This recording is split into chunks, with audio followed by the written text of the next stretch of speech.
Mi pasión por el audio hi-fi me llevó a crear este espacio. Analicemos juntos la última tecnología. Imaginen un equipo de audio estéreo que pesa 21 kilogramos y que hoy en día costaría el equivalente a unos $15,000. Una verdadera inversión inmobiliaria, digamos. Totalmente. Pero lo más loco es que graba música con una calidad tan cristalina que la industria tardó décadas en superarla comercialmente. Y, agárrense, lo hace guardando la información en enormes tintas de video VHS. Sí, parece ciencia ficción de la mala, pero ocurrió. Así es. Hoy viajamos a 1981 para desarmar el Technics SB-P100, un gigante de aluminio que desafía la historia del audio. Nuestra misión en este análisis a fondo es descifrar cómo funcionaba esta magia técnica, la guerra de formatos que terminó destruyéndolo y por qué recuperarlo hoy es casi una cruzada arqueológica. Y ojo, que no es solo una pieza de museo aburrida. Al revisar los manuales de servicio originales de Matsushita de aquel año y cruzarlo con foros actuales, ves que fue un intento brutal de forzar el futuro. O sea, querían meter audio digital puro en las salas de las casas cuando el disco compacto era apenas un rumor de laboratorio. Exacto. Fue una anomalía tecnológica brillante. Y para entenderla, tenemos que pensar en los problemas que enfrentaba la gente con los casetes normales en esos años. Claro. Para quienes nos escuchan y son puristas del audio analógico, la gran obsesión a finales de los 70 era matar el ruido mecánico. Ese siseo constante de la cinta analógica, ¿no? El famoso hiss. Sí, insoportable para los audiófilos. Y la distorsión al subir el volumen, por no hablar de esas variaciones de velocidad que hacían que un piano sonara súper desafinado. Si la modulación por impulsos codificados, el PCM, ya existía, pues me pregunto por qué no lo metieron directo a los casetes de cromo. Pues el problema físico era el ancho de banda. Una ráfaga de datos digitales sin comprimir requiere transmitir entre 1 y 1.5 MHz de datos por segundo. ¡Wow! Eso es muchísimo para un cassette. Es una avalancha. Las pletinas de cassette analógico más caras de la época apenas llegaban a un techo físico de 20 kHz. No había espacio magnético suficiente para tanta información. A ver, vamos a desempacar esto con una analogía. Es como intentar pasar el agua de una manguera de bomberos de alta presión a través de un popote o una pajilla. Sí, tal cual. El cassette analógico simplemente reventaba, metafóricamente hablando. Necesitaban la tubería industrial del VHS.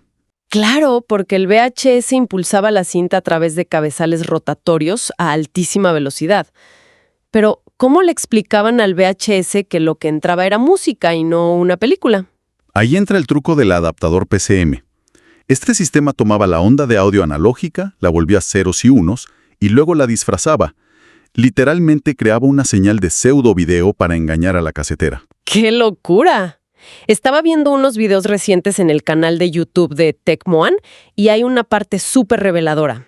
Él conecta la salida de este equipo a un televisor de tubo, de esos viejos. Ah, sí, la imagen de la estática, ¿no? Bueno, ni siquiera es estática. Son unos bloques blancos y negros parpadeando rapidísimo, como un código de barras sufriendo un ataque de pánico.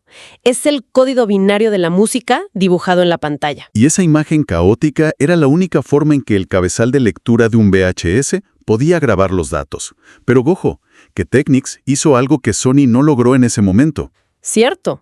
La competencia vendía el procesador en una caja enorme y pesada que tenías que conectar con una maraña de cables a tu propia videocasetera. Exactamente.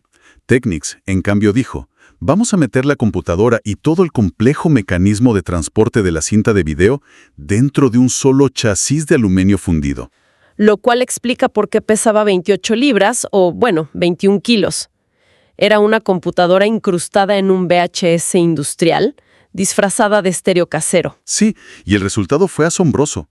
Las revistas para audiófilos como Stereo Review en 1982 se quedaron sin adjetivos. Hablaban de una ausencia total de firma sonora. O sea, un sonido tan limpio que no parecía grabado. Exacto. El rango dinámico superaba los 86 decibelios. Piensa que un casete normal con suerte llegaba a 60 decibelios antes de sonar fatal. Y la respuesta de frecuencia era plana como una regla, de 2 hercios a 20 kHz. Y algo fascinante que leí en la documentación técnica es que toda esta maravilla dependía de dos procesadores de Matsushita, los chips MN6601 y 6602. Ah, esas bellezas hacían el trabajo de 25.000 transistores convencionales. Pero, a ver, para quienes no somos ingenieros, ¿qué estaban calculando en tiempo real que requiriera tanto poder en el 81? Estaban salvándole la vida al audio digital, básicamente. Hacían corrección de errores matemática. En cualquier cinta siempre hay polvo o un desgaste microscópico. Claro, en un casete normal eso es solo un saltito o un sonido opaco de un segundo, ¿verdad? Si el sonido se apaga un poco y vuelve. Pero en digital, si pierdes un pedazo de ceros y unos, la onda se corrompe por completo.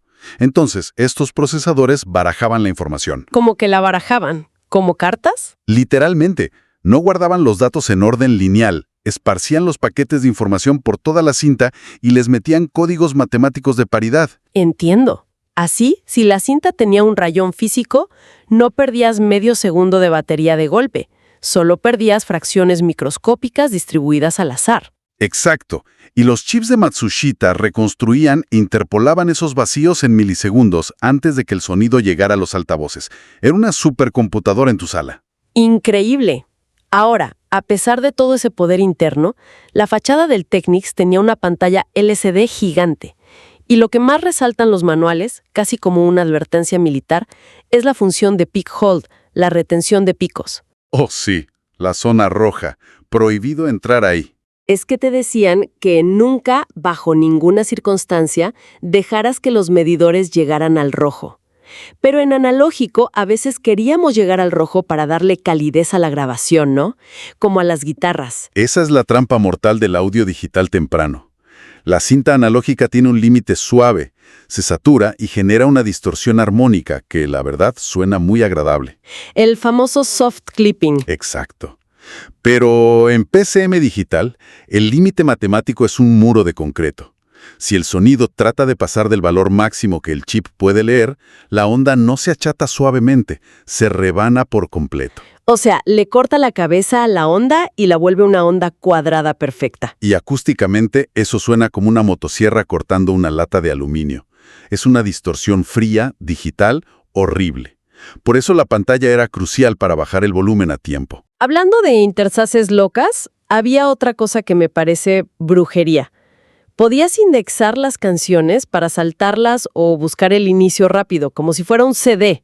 Sí, las famosas marcas de búsqueda. Pero, ¿cómo metieron metadatos de navegación en una cinta de VHS girando a esa velocidad? O sea, ¿dónde lo guardaban? Es una solución elegantísima. Piensa en cómo graba el cabezal rotatorio principal del VHS. Gira en diagonal y traza líneas cruzadas en el centro de la cinta, ¿verdad? Ajá, en la parte ancha del medio. Exacto. Toda esa zona central era para el pseudovideo. Pero los bordes superior e inferior de la cinta, donde un VHS normal guardaría el audio de mala calidad de la televisión, quedaban completamente vacíos. ¡Oh, claro! Terreno magnético desaprovechado. Así que los ingenieros instalaron cabezales analógicos fijos solo para interactuar con los bordes de la cinta. Y ahí inyectaban tonos ocultos de baja frecuencia.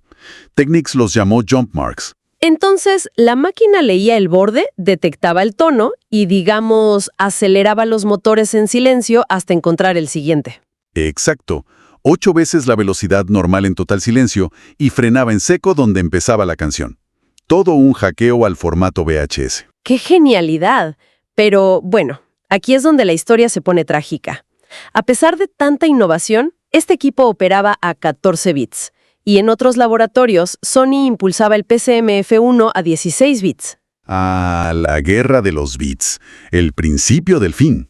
Aquí es donde me pongo realmente curiosa. Como alguien que trata de separar el marketing de la realidad, ¿de verdad importan 2 bits? O sea, de 14 a 16, ¿no parece un salto cuántico para el oído humano? Entiendo la duda, porque suena a que solo le sumaron 2 números en la caja para venderlo más caro. Pero lo fascinante aquí es que en el mundo binario, 2 bits extra son un salto exponencial geométrico. A ver, explícanos eso porque matemáticamente suena denso. Mira, la cuantización es la cantidad de escalones que tiene el chip para medir la onda de sonido. A 14 bits, el procesador tiene un poco más de 16.300 niveles disponibles para medir el volumen. ¿16.000?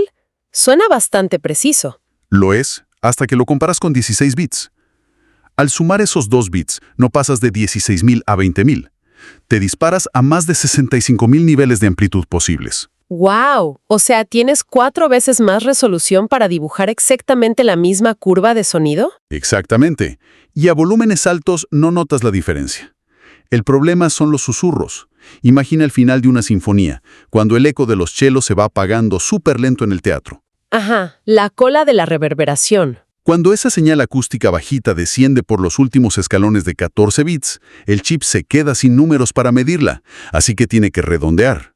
Y ese error de redondeo genera un siseo áspero, un ruido de cuantización de fondo. Y para alguien que pagó $15,000 para no tener siseo, imagino que escuchar ese ruido sintético era un pecado imperdonable. Fue la sentencia de muerte. Sony hizo pruebas de escucha a ciegas, donde los audiófilos notaban claramente que los 16 bits no tenían ese ruido. Y bueno, Sony y Philips aliaron fuerzas. Claro, para crear el estándar del disco compacto, el CD. Exacto. Dejaron los 16 bits grabados en piedra como el canon universal. Y el pobre Technics SB-Pre-100, atrapado en sus 14 bits heredados de la televisión, quedó obsoleto de la noche a la mañana. Nació tecnológicamente en desventaja. Y esa derrota técnica fue solo el inicio de la tormenta, porque luego, en el 82, salió el CD al mercado. Y ahí sí, adiós rebobinar cintas. Un disquito de plástico de 12 centímetros con láser súper rápido. Y encima la industria analógica contraatacó. Salieron las videocaseteras VHS Hi-Fi estéreo. Ah, esas que grababan audio analógico a través del cabezal de video, ¿no? Sí, te daban 90 decibelios de rango, sonaban increíble y costaban, no sé, una décima parte de lo que costaba el equipo de Technics. Y el tiro de gracia vino en 1987 con el DAT, la cinta de audio digital. Una maquinita de 16 bits del tamaño de una caja de fósforos que te cabía en el bolsillo. Hacía lo mismo que el Technics de 21 kilos. El DAT eliminó todos los problemas físicos de un plumazo. Pero, a ver, esto nos lleva a un punto súper oscuro que estuve viendo en hilos de Reddit, específicamente en las comunidades de conservación de audio. ¿Qué pasa con las cintas originales de Technics hoy en día? Ah, la pesadilla de la preservación digital. Es que si tienes un cassette viejo, analógico y se daña por humedad, pues la música suena un poco opaca o fluctúa el tono. Es una degradación triste pero suave. Pero ¿qué pasa cuando una cinta digital de estas sufre pérdida de datos, un dropout? Es un desastre absoluto. ¿Recuerdas que hablamos de cómo el chip corregía los errores menores tapando los huecos, verdad? Ajá, la redundancia matemática. Bueno, si la herida magnética en el VHS es demasiado grande, el chip no puede inventar tantos datos. Entra en pánico matemático. Como es digital, no hay un sonido rasposo. El sistema simplemente apaga la salida de audio. Tienes un silencio muerto y helado en medio de la canción. Y leí que puede ser peor. Que si la lógica de la máquina interpreta mal esa falla gigante, los chips lanzan un estallido de estática a todo volumen a los amplificadores. Sí, una falla explosiva. Esa ráfaga binaria puede literalmente reventar los conos de los altavoces de un estudio en un microsegundo. Es el terror de los ingenieros de masterización. ¡Qué fuerte! Y pensar que hubo muchos estudios, coros y radios que usaron esta máquina en los 80s para guardar sus másters definitivos. Sus archivos hoy son rehenes de cintas VHS degradables. Y por eso hay una comunidad moderna de arqueólogos tecnológicos desesperados por mantener vivas estas pletinas gigantes. Es la única llave para rescatar esas cintas históricas. Lo cual nos lleva a situaciones que la verdad me dan mucha risa. En blogs como 1001 Fifi lo idolatran. Le dicen el unicornio del audio. Pero cuando alguien va a Reddit a pedir ayuda técnica buscando reparar su Technics P100, se topa con la generación Z. Ah, sí, la confusión de los auriculares. Tal cual. Como Cambridge Audio sacó recientemente unos auriculares inalámbricos llamados Melomania P100, la gente se confunde. Alguien entra pidiendo ayuda porque su solenoide de 21 kilos se atascó y le responden que resete el Bluetooth del celular. Es buenísimo el vocabulario técnico reciclándose, pero, volviendo al equipo original, repararlo es una tarea titánica. No basta con saber de circuitos. Y leí que el principal enemigo de este unicornio ni siquiera es la electrónica, sino la química de los años 80. Exacto, las famosas grasas de litio blanco y silicona de Matsushita. Con 40 años encima, esa grasa sufre polimerización, ya no lubrica, se vuelve un pegamento epóxico duro como piedra. ¡Qué horror! O sea, las partes mecánicas que mueven la cinta quedan soldadas por su propia grasa. Tal cual, los solenoides electromagnéticos se petrifican. Pero eso no es todo.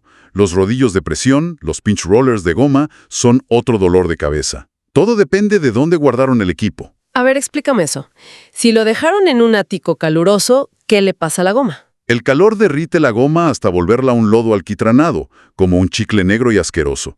Si metes una cinta, la destruye en el acto. Y si por el contrario estuvo en un garaje helado, digamos, con inviernos duros, ¿se conserva mejor? No, peor. El frío cristaliza la goma. El rodillo se vuelve duro y poroso, como si fuera una piedra pómez blanca llena de óxido. Pierde toda la fricción y resbala. Y supongo que en una máquina de pseudo-video, si la cinta resbala 1 milímetro, adiós a los datos binarios. Todo se desintegra. Si la tensión falla un microsegundo, el cabezal que gira a miles de revoluciones no puede enfocar la señal geométrica y la música se silencia para proteger el equipo. En resumen, tratar de reparar uno de estos monstruos hoy en día suena como hacerle cirugía a corazón abierto a un reloj suizo oxidado que pesa lo mismo que un microondas viejo. Y lleno de palancas y correas. Y todo por puro amor al arte. Las piezas dejaron de existir hace décadas. Muchos técnicos están usando impresoras 3D para fabricar engranajes milimétricos y salvar a estos dinosaurios. Una dedicación impresionante que nos habla de lo que significó el SB-P100. Fue ese eslabón monumental, caro, adelantado a su tiempo. Un puente forzado entre el pesano mundo de la cinta analógica y el frío pero perfecto universo binario. Y aunque fracasó comercialmente, demostró que era posible tener música en casa sin siseo y con calidad de laboratorio. Asustó a la industria y aceleró el desarrollo del CD.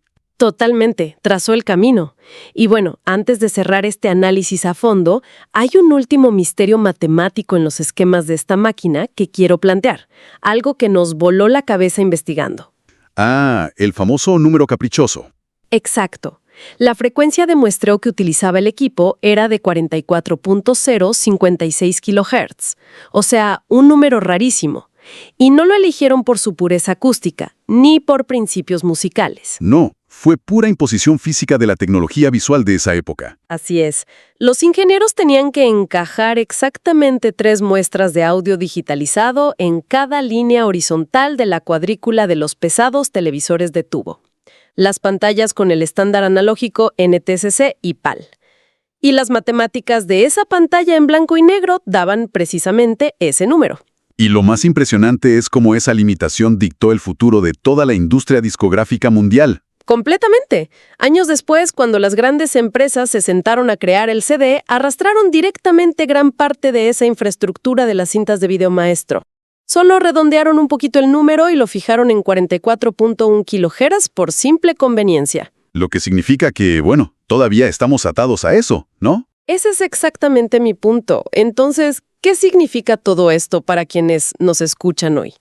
Que en pleno siglo XXI, cuando abres aplicaciones súper modernas como Spotify o Apple Music y transmites audio en alta calidad con cancelación de ruido, la estructura fundamental de esos datos sigue estando anclada al estándar de 44.1 kHz. Es como si la sombra de los televisores viejos siguiera dictando cómo escuchamos a nuestros artistas favoritos hoy. Literalmente, la calidad de nuestro streaming moderno está esculpida por las limitaciones físicas de las líneas de televisión de tubo de hace medio siglo, lo que nos deja con una pregunta genial para reflexionar. ¿Hasta qué punto el futuro de la tecnología que nos rodeará siempre estará encadenado a los parches y remiendos inventados para superar los límites técnicos del pasado? Una pregunta tremenda para quedarse pensando. Ahí dejamos esa incógnita latente para que investiguen por su cuenta. Ha sido una inmersión fascinante descubriendo los ruidosos y pesados cimientos del audio digital. Nos despedimos por hoy y nos escuchamos muy pronto en nuestro próximo análisis a fondo.